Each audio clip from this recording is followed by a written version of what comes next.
1990-കളിൽ റിലീസായിട്ടുള്ള മലയാള സിനിമകളിൽ സംഗീതത്തിന് കുറച്ചധികം പ്രാധാന്യമുണ്ട്.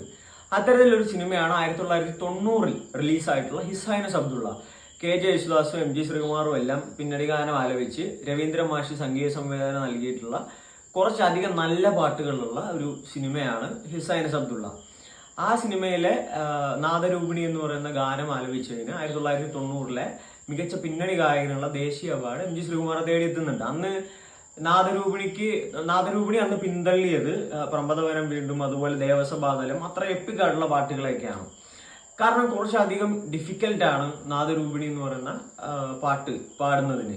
കാരണം ഭാഗശ്രീ കാനഡ എന്ന് പറയുന്ന രാഗത്തിലാണ് ഇത് ചിട്ടപ്പെടുത്തിയിട്ടുള്ളത്. അന്ന് പ്രമദവനത്തെ പിന്തള്ളിയിട്ട് നാഷണൽ അവാർഡ് കിട്ടും. പ്രമദവനം ജോഗ് രാഗത്തിലാണ്. മലയാളികൾ കുറച്ചുകൂടി ഏറ്റവും അധികം കേൾക്കുന്നത്, അല്ലെങ്കിൽ മലയാളികൾ കുറച്ചുകൂടി പരിചിതമായ പാട്ട് എന്ന് പറയുന്നത് പ്രമദവനമാണ് എന്നുള്ള കാര്യം നമുക്ക് എല്ലാവർക്കും അറിയുന്നതാണ്. പ്രമദവനം അതുപോലെ തന്നെ ദേവസഭാതലം പല രാഗങ്ങളുടെ ഒരു മിക്സപ്പാണ്.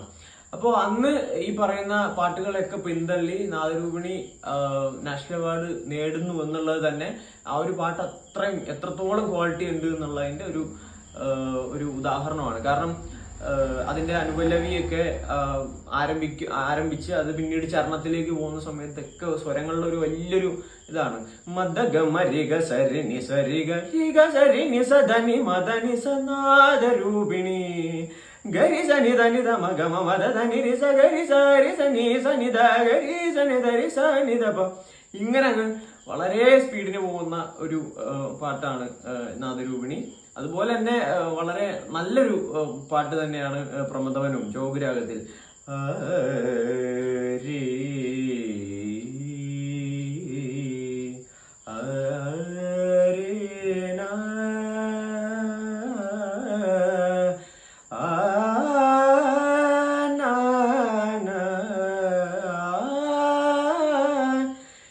ഇത് രണ്ടും വളരെ ഗംഭീരമായിട്ട് ചിട്ടപ്പെടുത്തിയിട്ടുള്ള പാട്ടുകളാണ് രവീന്ദ്ര മാഷ്. അപ്പോൾ ഈ രണ്ട്